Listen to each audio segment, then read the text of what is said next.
ह्यो नमो नमः। बच्चों, पिछले वीडियो में हम लोगों ने रघु कौत्स संवादः पाठ के अंतर्गत महाकाव्य परंपरा, महाकाव्य के लक्षण, कालिदास का व्यक्तित्व एवं उनकी रचनाएं तथा रघुवंश के पंचम सर्ग की विषय वस्तु को पढ़ा।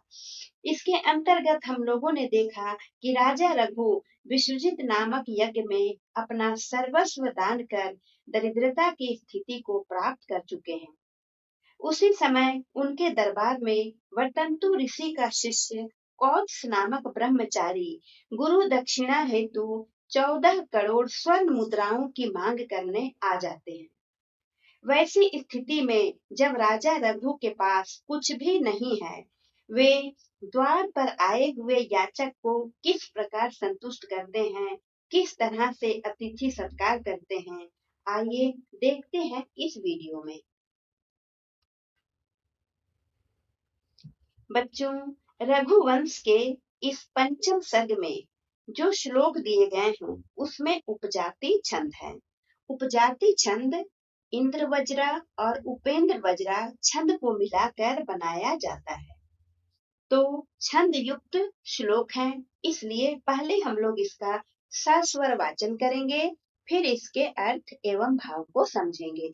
तो चलिए शुरू करते हैं।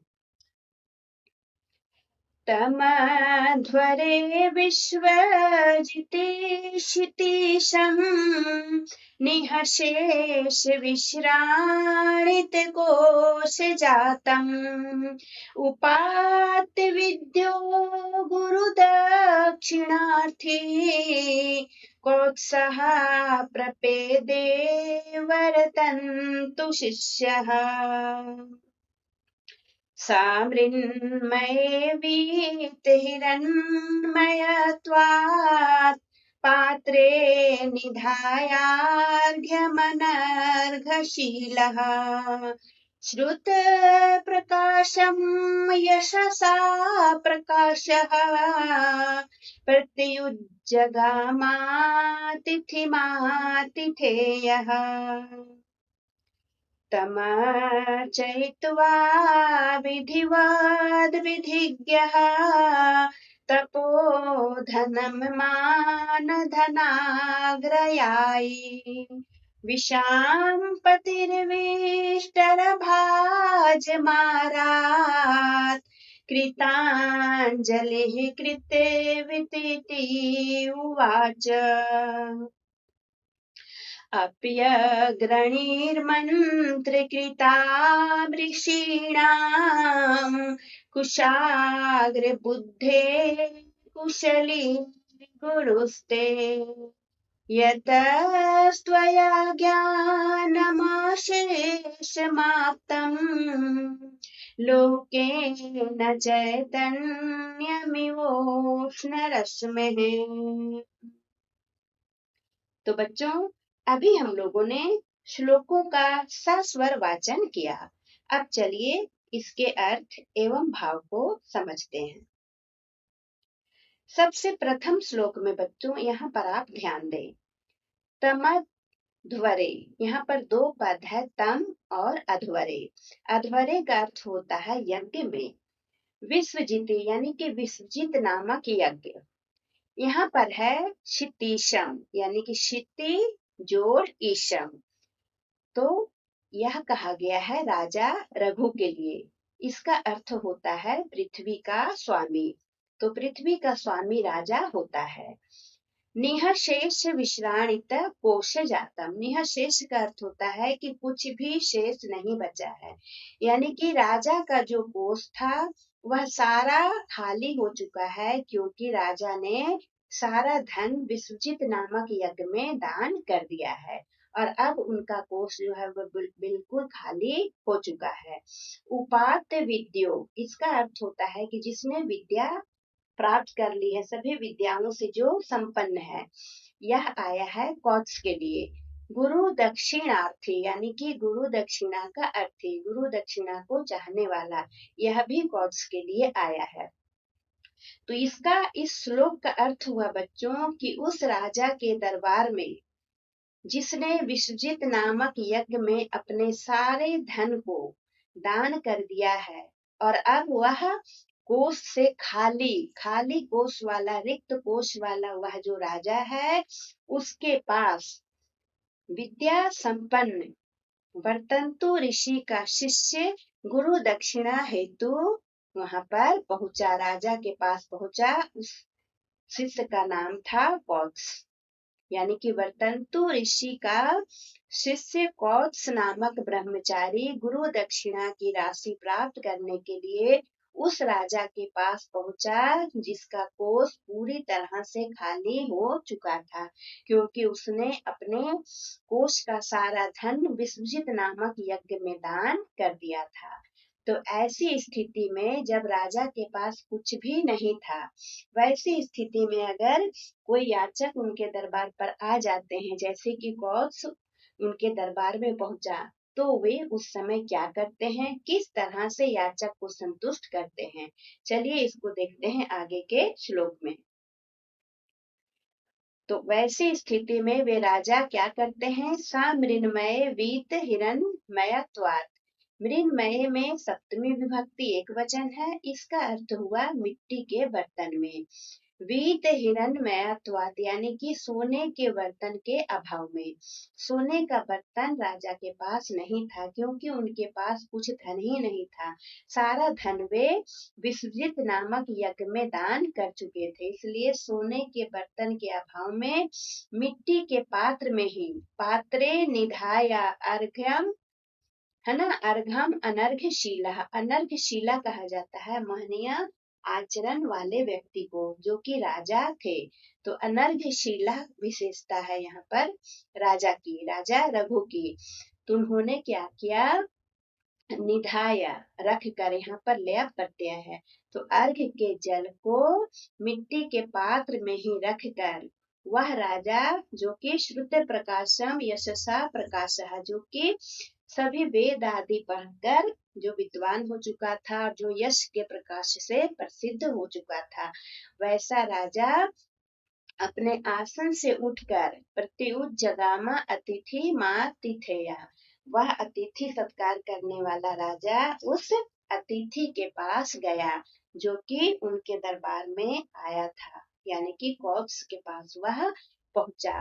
किस तरह से पहुंचा, मिट्टी के पात्र में अर्घ का जल लेकर के वहां पर पहुंचा।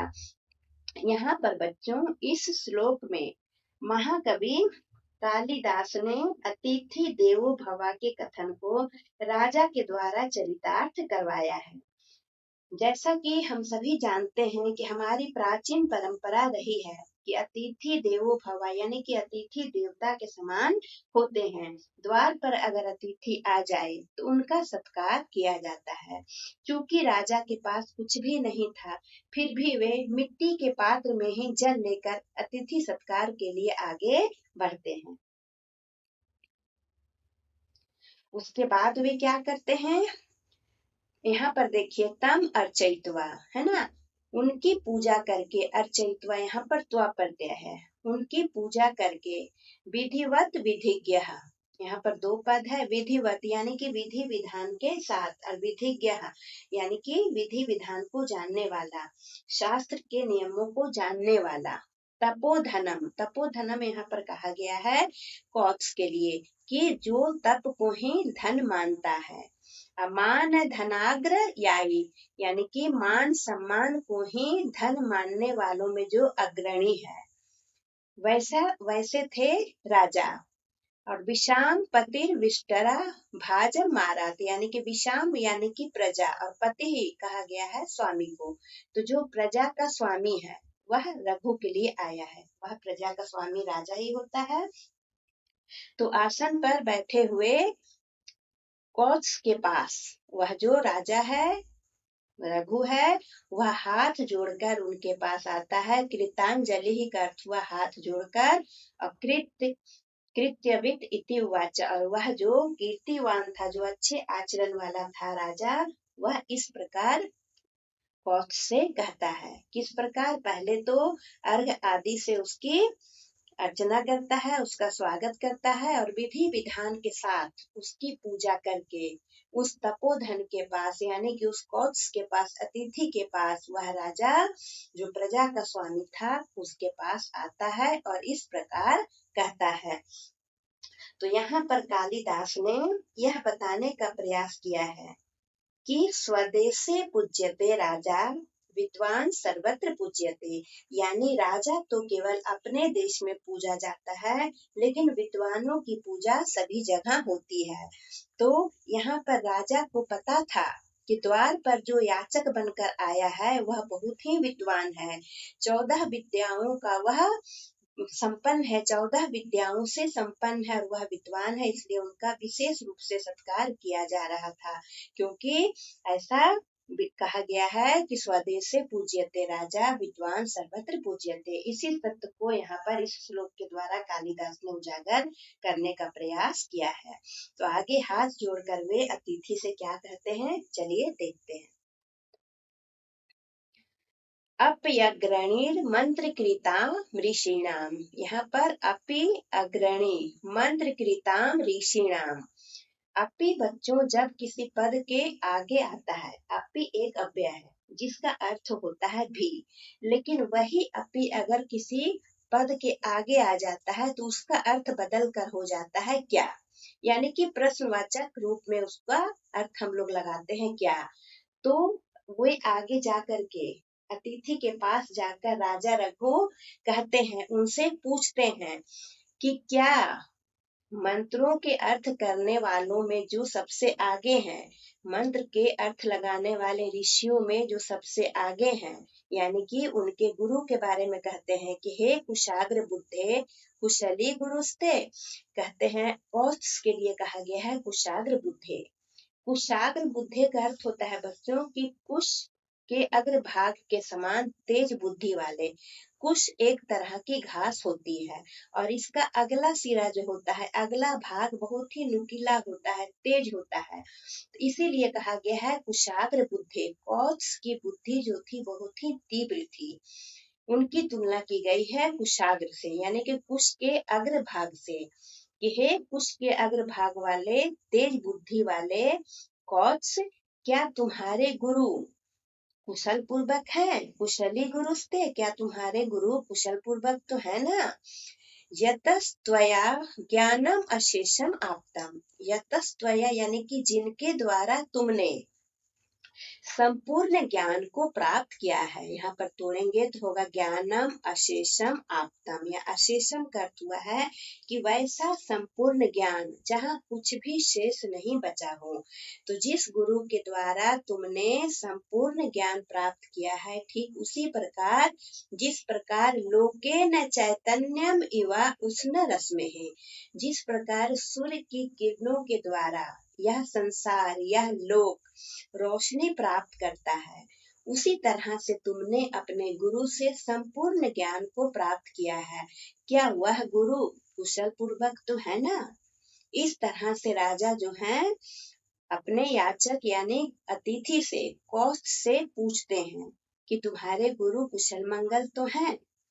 तो यहाँ पर अतिथि सत्कार करने के बाद कुशल मंगल भी पूछना हमारी परंपरा में शामिल है। तो पूछने के बाद अतिथि क्या कहते हैं, आगे क्या बातचीत होती है बच्चों, इसे हम लोग अगले वीडियो में देखेंगे। तब तक आप लोग यहीं तक का अभ्यास करते रहें। धन्यवाद।